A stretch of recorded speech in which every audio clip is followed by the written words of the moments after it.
शेतकऱ्याच्या पोरांनो लक्ष द्या बरं का. आता शेतकऱ्याचा काय यायला लागला आहे, शेतकऱ्याची पोरं आता उद्योजक व्हायला लागलेत. आज माझ्या गावामध्ये महेश महालिंग लामतुरे या गावच्या उपसरपंचानं ठिबकची कंपनी टाकली आहे. का? कारण की आता शेतीला जोडधंदा असेल ना तरच शेतकरी टिकणार आहे बघा. कारण की अवकाळी वगैरे ही ते असे बरेच संकट आहेत आणि या संकटाला तोंड द्यायचं असेल तर शेतकऱ्याच्या पोरांनो आपल्या शेतामध्ये जे पिकतं आहे ना त्याच्यावर आपल्याला प्रक्रिया उद्योग चालू करता आले पाहिजेत.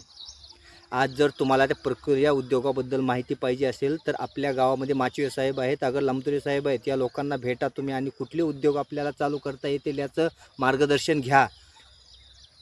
या ठिकाणी सरकारसुद्धा आपल्याला भरपूर सहकार्य करतं आहे आणि त्यासाठी शेतकऱ्याच्या पोरांनो या स्पर्धेच्या युगामध्ये जर टिकायचं असेल हेच दादासारखं आपल्यालासुद्धा आता उद्योजक व्हावं लागेल आणि आपलं नाव लौकिक मिळवावं लागेल.